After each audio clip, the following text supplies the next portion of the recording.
hartlik baie welkom by Piketberg se 2025 storieoggend.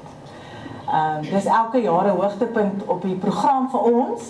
As ek nou sê ons, dan is dit mos nou die storieoggend word aangebied deur Piketberg Biblioteek, Gerna Nasvan, en Piketberg Museum, wat ek en Francina is. En hierdie jaar is dit geborg deur Bergrivier Toerisme. Georgia is daarom hier om hulle te verteenwoordig, en nogmaals dankie vir daai borg, ons waardeer dit. Ons wil weet hoe belangrik is 'n borg. Okay, so elke jaar, as ons dan begin beplan aan die storieoggend, dan dink ons, wat se datum, ons gaan nou 'n datum, jy weet, ons moet nou 'n datum identifiseer, maar dan kyk ons of ons dit kan doen op 'n datum wat nou interessant is, of belangrik is, of 'n storie het nie. Soos verlede jaar was ons storieoggend op die 23ste April, Shakespeare se verjaarsdag. Nou kyk, biblioteekmense en Shakespeare gaan saam. Hierdie jaar het ons 2 datums identifiseer, maar toe moet ons vir Alison vra. Alison, wat se datum pas julle? Want die skool se program is verskriklik vol. En daar's mos nou Eisteddfod en al daai goeders. En Alison sê toe 13 Mei. Ons het vir haar 2 datums gegee en sy sê toe vandag 13 Mei. En toe ek begin voorberei, toe dink ek, jene, maar nou, okay, 13 Mei, ek moet gaan kyk wat gebeur op 13 Mei. 13 Mei lê darm in die middel van 'n klomp baie interessante en belangrike datums. Die een waarvan ek Francina die meeste hou, is op die 18 Mei is Internasionale Museumsdag. Regtig, so dis nou. Maar, almal van ons wat hier sit, nou, as jy wil juist verskoon, as Afrikaans jou moedertaal is, dan moet julle weet wat se belangrike datum is so pas verby. Die 100 jaar van Afrikaans, né? Die 8ste Mei, op die 8ste Mei was Afrikaans amptelike 100 jaar oud. Dit beteken nie, mense praat nog net vir 100 jaar Afrikaans nie. Hulle sê stukke Afrikaans is al in die 1500s gepraat. Maar ons is dit is mos 'n kombinasietaal van verskillende ander tale. Maar amptelik op die 8ste Mei was Afrikaans al 100 jaar oud. So ons is baie trots op dit. So dis naby aan 13 Mei. Dan die 8ste Mei was daar ook na Afrikaans, het daar op die 8ste Mei nog 'n paar goed gebeur. Dit was die herdenking van die einde van Wêreldoorlog 2, 80 jaar terug. En toe het ek nou gedink, die van julle wat nou nie belangstel in geskiedenis of oorloë of taalgoeders nie, op die 8ste Mei 1970 het die Beatles hulle laaste album uitgegee. Daar kry ek 'n reaksie. Ons kyk die Beatles. Dan natuurlik ook op die 1ste Mei, wat Werkersdag was, op die 1ste Mei was kommersiële radio 75 jaar oud. Kommersiële radio in Suid-Afrika, 75 jaar oud. En uit kommersiële radio was daar verskillende radiostasies, onder andere Springbok Radio, en uit dit het ontwikkel Radio Sonder Grense. Wie luister Radio Sonder Grense? Yes. Daar sê dankie, dis die Afrikaanse stasie. My radio is aan in my huis, of ek nou luister of nie, Radio Sonder Grense is deel van my lewe. So dis 75 jaar terug, so dis regtig maar wonderlik, 13 Mei lê nou so lekker hier, tussen al hierdie geskiedkundige datums. Maar ek het sommer net vir interessante gaan kyk, as jy nou regtig na iets soek, nou gaan Google. 12 Mei, wat gister was International Day of Plant Health. Die 15de Mei is Day of Families en die 16de Mei is International Day of Living Together in Peace. So sien ons altyd iets om wat ons kan vier, né? Byvoorbeeld die 19de Mei is World Fair Play Day en dan hier is 2 van my gunstelinge. 20 Mei, World Bee Day by Zoom. World Bee Day en International Tea Day. So sien dan, ons het rede vertering, maar dit is wonderlik. So, welkom op die 13de Mei by Piketberg se storieoggend wat so in die middel van al hierdie wonderlike datums staan. Maar voordat ons aangaan, gaan ons daarom net eers hierdie geleentheid begin op die regte manier in die naam van ons Here, wat net so lief was. Ek het nogal daaroor gedink, toe Jesus op aarde was hy net so lief vir stories. Hy het baie gelykenisse vertel om ons te help om goed beter te verstaan. So selfs hy was lief vir stories, so dis wonderlik.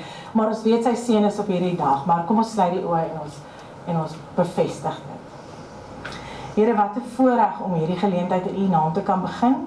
Ek sê altyd as deure oopgaan en dinge val in plek, dan weet ons dit is U wil.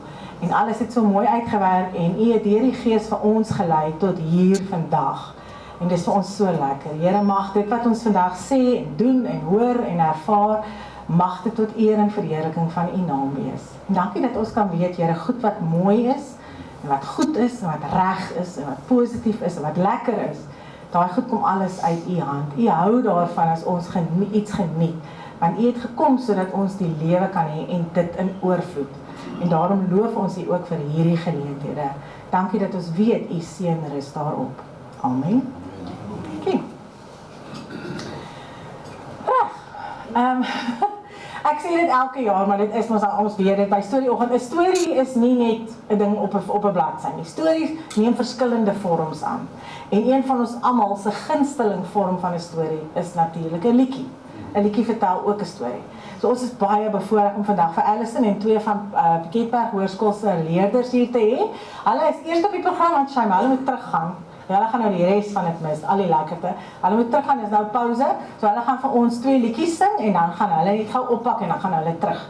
Die 2 leerders wat saam met Alison hier is Sanmarie Hannekom. Sy gaan sing vir ons Somer in Singapore en dan Karcel Phillips en die 3 Multi. So geniet die 2 liedjies in die vorm. Dankie.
Maar een stukje van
Impossible.